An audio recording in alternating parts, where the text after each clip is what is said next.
संत का देशद्रोह का सच। मेजर साहब के मुखारविंद से ये सच्चाई बयां करने से रुकती नहीं। मैं सेना पुलिस से सूबेदार मेजर के पद से रिटायर हूँ। मेरा नाम रतिराम परमार है जी। सर आप भारतीय आर्मी में एक सूबेदार मेजर के पद पे तैनात रहे हैं और आज आप एक ऐसे संत के शिष्य हैं जिनके ऊपर देशद्रोह जैसे आरोप लगे हैं और आज वो जेल में हैं। सर क्या कहना चाहेंगे इसके बारे में? वो दुनिया की नज़र में जेल में है, लेकिन हमारे लिए वो जेल में नहीं है। उनका जो ज्ञान हमें मिला है वो इतना अद्भुत ज्ञान है कि हमने ज़िंदगी में जितने ग्रंथ पढ़े जरूर, लेकिन हमने उस पर कभी अमल नहीं सोचा, किया नहीं। लेकिन जब इन्होंने हमको समझाया तो हमारी पूरी आंखें खुल गई। यथार्थ ज्ञान जो बताया उसका हमें अद्भुत लाभ हुआ, अद्भुत फायदे हो रहे हैं। सर राजनेताओं की बात छोड़कर हम आपके ऊपर आते हैं। एक भारतीय सेना का जवान ये अच्छे से जानता है कि भारत का दुश्मन कौन है और देश का मित्र कौन है। क्या आप मानते हैं कि संत रामपाल जी महाराज किसी भी एंगल से देश के लिए खतरा हो सकते हैं? नहीं, किसी हालत में नहीं। वो तो एक बहुत बड़े हितकारी हैं। वो तो जस्ट लाइक ए गॉड वो काम कर रहे हैं। उन्होंने वो काम किए हैं जिसके लिए हमारा देश, हमारी सरकारें अरबों खरबों रुपया और समय कई सालों से वो बर्बाद कर रहे हैं। कि जैसे एक सबसे बड़ी बात है दहेज प्रथा, जिसमें कितनी जिंदगियां बर्बाद होती है, सरकार कितना पैसा लगाती है, उसका कोई भी फायदा नहीं हो रहा है। और इनके नाम लेने से, इनके साथ जुड़ने से इतने अद्भुत लाभ हुए हैं कि बिना 5 नए पैसे के भी वहाँ शादियाँ हो रही है और शादियाँ बिल्कुल सफल रही है और बहुत अच्छी जोड़ियाँ सफल हो रही हैं। सर देशद्रोह की परिभाषा आपसे बेहतर कौन जान सकता है? सर क्या कहना चाहेंगे संत रामपाल जी महाराज के बारे में जो उनके ऊपर देशद्रोह का आरोप लगा है? क्या वो देशद्रोही हो सकते हैं? मतलब ही नहीं बनता जी। ये तो ये सर इसके पीछे क्या कारण हो सकता है? ये इसलिए कि उन्होंने सच्चाई जो हमारे धर्म ग्रंथों के अंदर जो ज्ञान है वो क्या है सही मायने में हर जन जन तक पहुंचाया है और पहुंचाने की कोशिश की है। अब ये जो है जो हमारे दूसरे धर्म के ठेकेदार हैं, अब उनकी वो दुकानें बंद हो रही थी, इसलिए उन्होंने ये इनके ऊपर प्रपंच रचा है। उसमें सरकारें भी शामिल हैं। अगर सरकार इसमें शामिल ना होती तो आज तक वो मतलब ही नहीं होता कि वो जेल में होते या जेल में उनको बंद किया होता। ये तो उनकी सोची समझी साजिश है कि इनको किसी तरह इनको मुंह बंद किया जाए, लेकिन ये बंद होने वाला नहीं है। सच्चाई कभी छुप नहीं सकती, वो तो सामने आएगी और आ रही है। मेजर साहब आपसे एक और बात जानना चाहेंगे कि संत रामपाल जी महाराज जी से नाम दीक्षा लेने से पहले आप क्या भक्ति साधना करते थे? सेना में रह करके ज़्यादातर हमारे एक तो पहाड़ी इलाके में यहाँ पर माता दुर्गा की पूजा करते हैं। गाहे बगाहे बीच में कभी, वैसे तो एक सैनिक के नाते जहाँ भी कहीं झंडा देखा, जहाँ कहीं मंदिर चर्च गुरुद्वारा चाहे कोई मस्जिद हो, सब में हम मस्तिष्क नवाते थे और यही हमारी पूजा थी, इसी को हम करते थे। संत रामपाल जी महाराज जी की शरण में एक सैनिक का कैसे आना हुआ? ये एक अद्भुत कहानी है सर। मैं दुकान में बैठा था, कुछ 4-1 बजे का टाइम था शाम को। मेरे पिताजी कबीर साहब के बहुत अच्छे अनुयायी हैं, उनके भक्त हैं। वो अचानक, कभी मैं ज़िंदगी में हमको डांट तक नहीं मारा। उस दिन फ़ोन आया और एकदम डांट करके मुझे बोला, क्या यार ये केबल हमारी बंद हो गई और मैं धार्मिक वो सुनना है। तो कुछ ऐसे लहजे में बोला कि मुझे भी अंदर से मुझे भी गुस्सा आ गया कि मुझे ही क्यों ऐसा बोला है। फिर मन में सोचा कि मैं बड़ा ही बड़ा हूँ, मेरे को बोलेंगे और किसको बोलेंगे। मगर मेरे अंदर भी आग भड़क गई। तो मैंने क्या किया कि ठीक है बोल करके, और जो केबल वाला था मैंने सारी कसर उसके ऊपर निकाल दी। इतना गुस्से में बोला और 2 मिनट में उसे ठीक करके फटाफट मेरे पास दौड़ के आया। अंकल जी आप इतना गुस्से कभी हुए नहीं।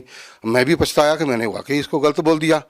खैर जो हुआ, फिर पिताजी को भी महसूस हुआ, उन्होंने दोबारा मुझे फ़ोन किया कि यार ऐसी बात थी, मैं धार्मिक प्रवचन आते हैं और उसके थोड़ा मतलब मुझे एक किस्म से मस्का लगाने लगे वो। तो मैं समझ गया कि कोई बात नहीं, लेकिन मेरे को गुस्सा उस बात का बड़ा भारी था।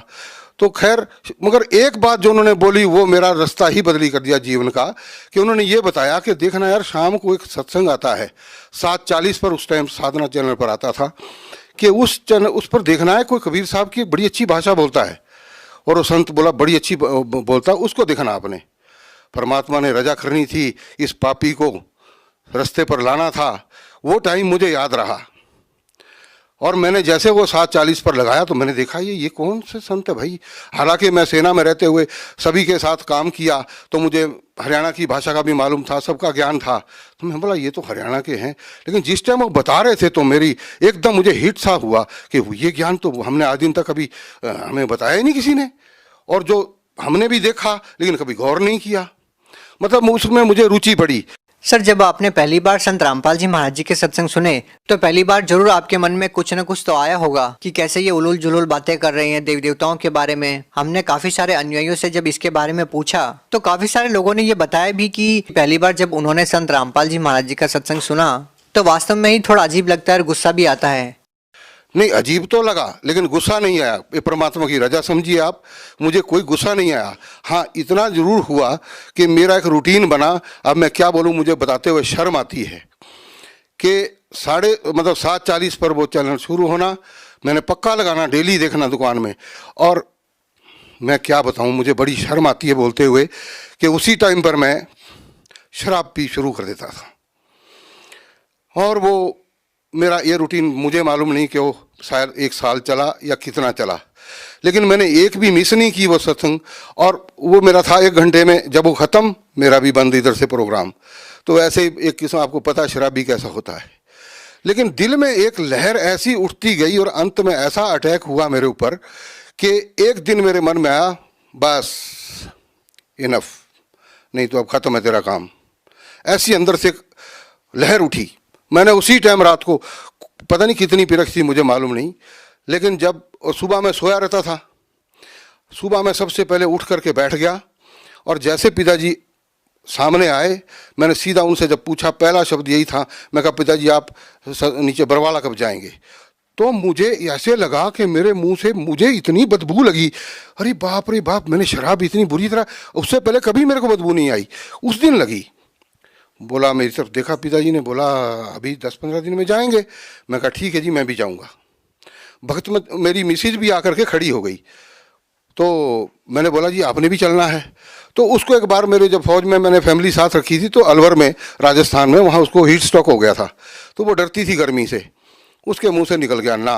और मेरे मन में फिर वो भाई परमात्मा, आपके पास तो मैं आना चाहता था विद फैमिली और आपने मुझे रुकावट डाल दी, ये क्या हुआ। चलो आपकी इच्छा है। जब जाने का टाइम हुआ, 1 दिन पहले ही मिसिस को मैंने बोला भी जो सामान थोड़ा बहुत डालना डाल दे। पिताजी बोले वहाँ कुछ नहीं डालने की जरूरत है, वहाँ सब कुछ मिलता है। मैं कहा तेल साबुन तो डाल ले। बोला वहाँ सब मिलता है, तेल साबुन भी, लेना तो पेस्ट ले लो और आपका ये क्या बोलते हैं ब्रश ले लो, बाकी सब वहाँ मिलता है। मैं कहा अच्छी बात है। तो मिसिस क्या बोले, मैं भी चलूँ।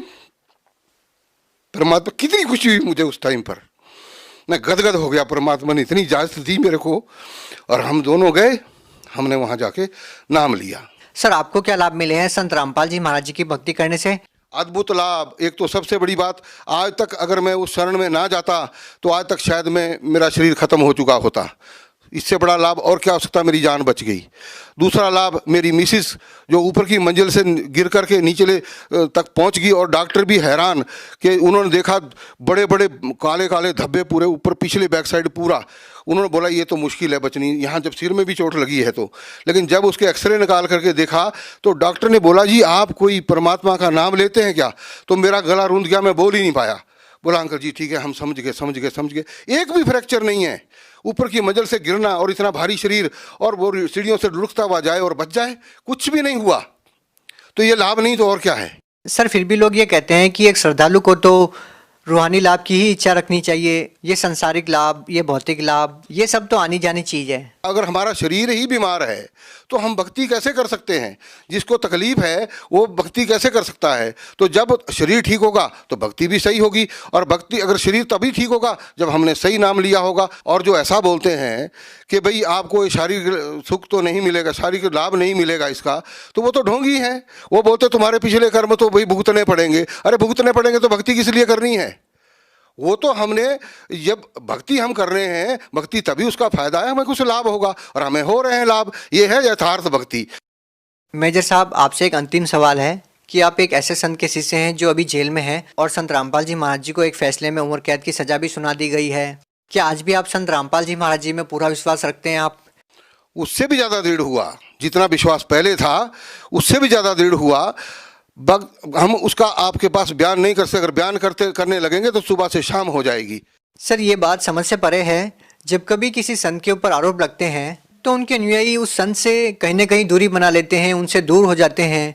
लेकिन संत रामपाल जी महाराज के मामले में लाखों लोग अभी भी उनसे जुड़ रहे हैं। सर, इसके पीछे क्या कारण हो सकता है? इतनी गहरी आस्था, इतना दृढ़ विश्वास? क्योंकि आप तो सैकड़ों किलोमीटर दूर हिमाचल प्रदेश में रहते हैं और एक हरियाणा के ऐसे संत से आपने नाम दीक्षा ली है जिनके ऊपर इतने सारे आरोप लगे हैं और जेल में है।